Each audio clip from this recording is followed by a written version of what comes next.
In his hand was the second returned official letter he had sent to bring her back to the pack. The first had not been returned. He knew she would have opened it. Curiosity would have gotten the better of her, if she had not felt the responsibility to answer her alpha's letter.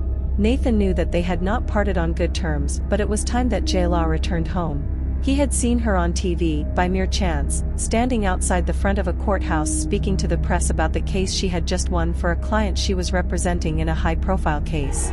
6 long years had passed and she seemed bright, strong, and filled with confidence. She had looked amazing dressed to kill in that dark blue skirt that was tied all the way down to her knees and a soft cream blouse which had clung to her body in the breeze. Her bright green eyes had seemed so full of life. Her comments to the press were straight to the point. No nonsense, and she didn't answer anything torrid or gossipy.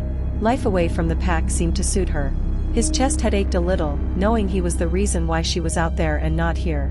He and Havoc, his wolf, had watched her with great interest. She had always wanted to be a lawyer.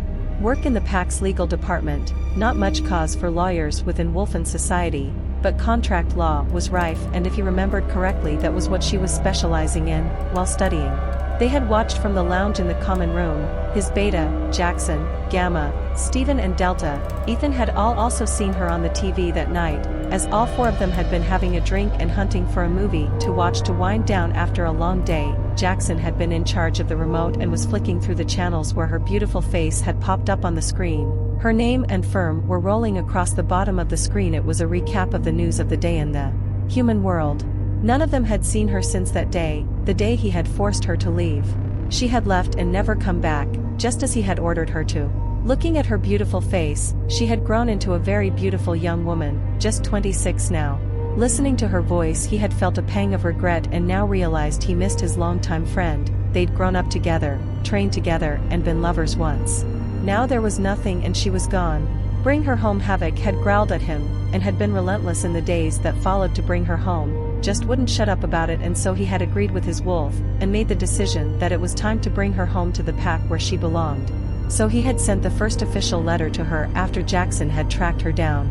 It hadn't been that hard, less than a day. Clearly she wasn't hiding, just staying away. Now he sat in his office over a month later, annoyed and verging on angry. She had ignored the first letter, or so he thought. There was a possibility she had not gotten it, but he didn't think that was it. Jackson would not have made a mistake. They had all grown up together and she had been just as good a friend with him as she had been with Nathan.